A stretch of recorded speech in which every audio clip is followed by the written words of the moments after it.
Hello everyone, कैसे हैं आप सभी। आशा करती हूँ अच्छे होंगे और खूब मन लगा पढ़ाई कर रहे होंगे। तो जैसा कि आप लोग तैयारी कर रहे हैं तो आप लोगों के पास पर्याप्त चीजें होंगी, जरूरत की चीजें, जैसे कि किताब कॉपी नोट्स बनाना, या आपने कहीं कोचिंग परचेस किया है, या फिर आप सेल्फ स्टडी ही करते हैं। जो भी कुछ चीजें हैं, मतलब आप एक प्रोसेस के तहत अभी आप काम कर रहे हैं। तो उसमें ये जो चीजें हैं ना, आपने आपके पास जो चीजें आपने इकट्ठा करके रखी है, इसका बहुत बड़ा हाथ होता है आपकी सफलता में। इसको लेके रखना नहीं है, इनको यूज करने का तरीका भी होता है। जैसा कि मेरे पास एक कमेंट आया कि जो वस्तुनिष्ठ किताबें होती हैं, वो कैसे उनको तैयार किया जाए। जैसे सरस्वती पांडे की बुक मैं सजेस्ट करती हूँ हिंदी के लिए, हिंदी साहित्य के लिए। तो उसमें कैसे उसको कैसे पढ़ा जाए, और भी जैसे रामचंद्र शुक्ल की बुक हुई, जैसे हिंदी साहित्य का इतिहास बहुत सारे राइटर्स ने लिखा है, जिसमें डिटेल में चीजें हैं, लंबे लंबे उदाहरण दिए हुए हैं, बहुत सारी पंक्तियां हैं।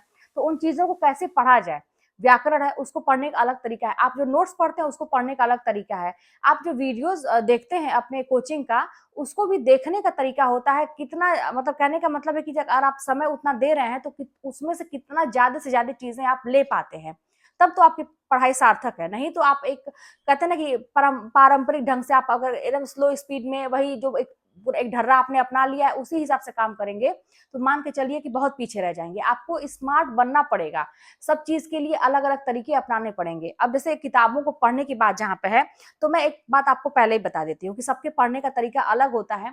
लेकिन एक बात कहूँ कि एक ही किताब को अलग अलग टाइम पे अलग अलग टॉपिक के लिए ना आपको अपनी रणनीति बदलनी पड़ेगी, आपको अपना तरीका बदलना पड़ेगा। अब आप कहेंगे ऐसा कैसे, ऐसा होता है। अब मैं आपको एक थोड़ा सा एग्जांपल बता, जो मैंने किया है मैं आपको बताती हूँ, और ये वाकई में आप भी करके देखिएगा, अपना ट्रिक अपनाइएगा, देखिएगा आपको फायदा होता है। एक ही चीज बस लेके मत चलिएगा कि शुरू से मैंने जो शुरू किया वही अंत तक। हर चीज के लिए अलग अलग चीजें होती हैं।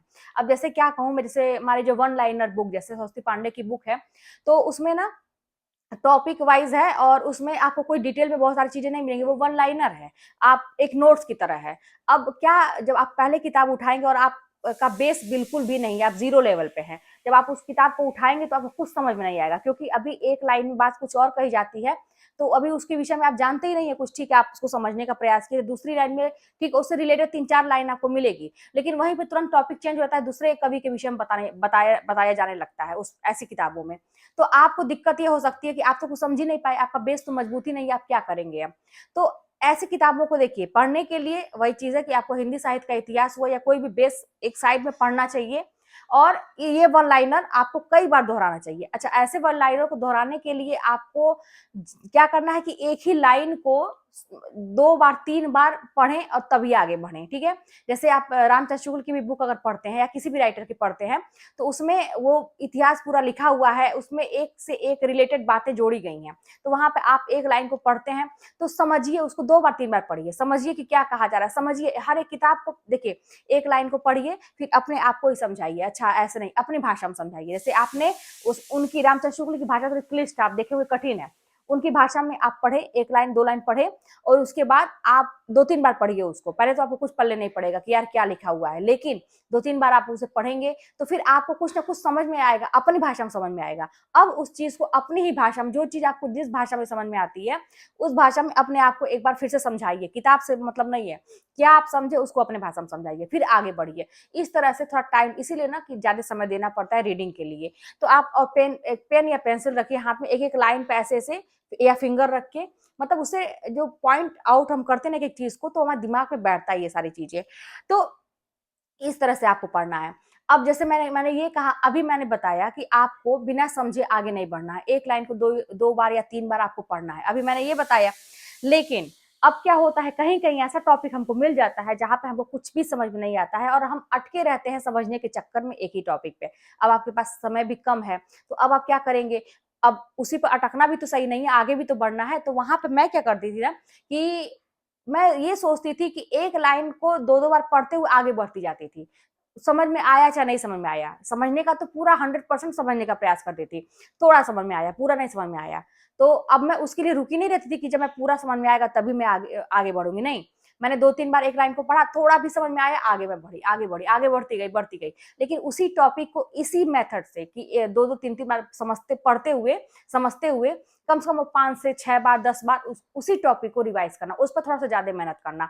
तो इस ऐसे चीज़ों को जो आपको एकदम समझ में नहीं आता है, आपको समय लग रहा है, तो लेकिन आगे भी बढ़ना है, तो आगे बढ़ते जाइए, फिर उसको रिपीट करिए, कई बार रिपीट करिए। लेकिन बाकी चीज़ों के लिए सिर्फ़ वैसे वन लाइनर है या वस्तुनिष्ठ किताबें हैं, जैसे स्वस्ति पांडे की है, तो वहाँ पे एक-एक लाइन को 2-2 बार, 3-3 बार पढ़ते जाइए। और एक बात मैं कहूँ कि अगर पहली बार में तो आपको बिल्कुल समझ में नहीं आएगा क्या कहा जा रहा है, तो बिल्कुल भी आपको घबराने की ज़रूरत नहीं है।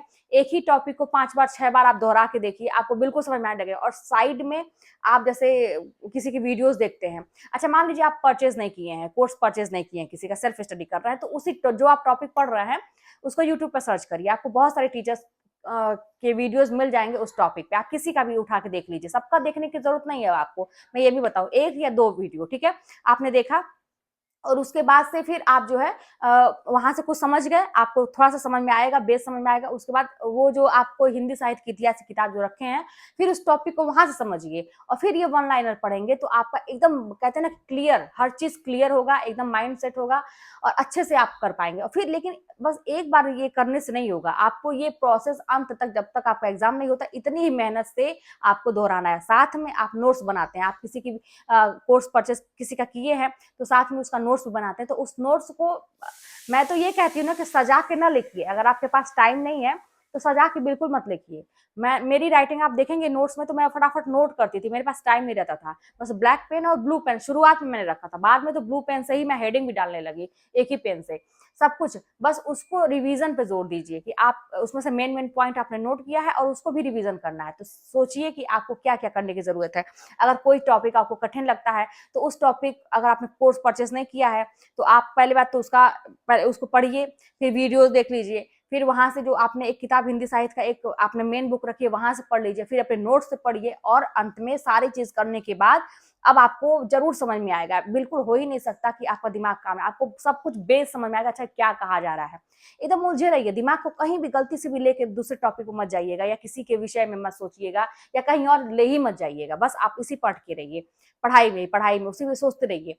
उसके बाद आपको क्वेश्चन हल करने की जरूरत है यहाँ पे। अब आपने कोई टेस्ट दे दिया इससे रिलेटेड या आपको आपके पास कोई क्वेश्चन है इससे संबंधित, तो आपने वो कर लिया, तो अब समझिए कि ये एकदम से अच्छे से तैयार हो गया। लेकिन दूसरे दिन फिर आपको दोहराने की जरूरत है, फिर ये किया, फिर आगे बढ़ते गए, 2-3 दिन बाद फिर दोहराने की, इसी तरह से जरूरत है। आगे बढ़ते जाइए। अच्छा, जब दोहराते रहेंगे कई बार ना, तो आपको इतनी मेहनत नहीं करनी पड़ेगी पुरानी चीजों के लिए। आप फटाक से बस एक बार आंख ऐसे भी घुमाएंगे ना, तो वो फटाफट 5-10 मिनट में ही आप एक टॉपिक फटाक से दोहरा लेंगे। वो दिमाग फिर उसको कैच कर लेगा, अच्छा हाँ ये चीज मैंने पढ़ी थी, हाँ उसको याद आ जाएगा। तो फिर वो एक समझिए कि आपका ताज़ा हो जाएगा, सारी चीज़ें पढ़ी हुई ताज़ी हो जाएँगी। तो बस इस तरह से आगे बढ़ते जाइए, पढ़ते जाइए। तो किताबों को पढ़ने का तरीका यही होता है। लेकिन वही बात है कि एक ही मेथड हर जगह आपका काम नहीं करेगा। कहीं अभी आपको किताबों को 2-2 लाइन को समझते हुए बिना समझे आगे नहीं बढ़ना है, तो कहीं आपको ऐसा करना है कि नहीं समझ में आ रहा है, तो यार चलो आगे बढ़ते हैं, फिर इस चीज़ को बाद में समझते हैं। ऐसा भी करना पड़ेगा। अपना ट्रिक अपनाइए। मैं तो ऐसे ही करती थी, क्योंकि मेरे पास टाइम भी कम था, करना था ही। अब जैसे भी करिए, रो के करिए, चाहे हँस के करिए, जैसे भी करिए, करना था ही। तो भाई करना पड़ता है। आप अपना भी ट्रिक अपनाइए, ये तो मेरा तरीका था। तो यही चीज़ें होती हैं। किताब की जो लैंग्वेज होती है, पहले समझ में नहीं आएगी तो घबराने की ज़रूरत नहीं है। वो बार-बार 2-4 बार पढ़ेंगे, आपको समझ में आने लगेगी। तो फिर बस ऐसे ही तरीका है।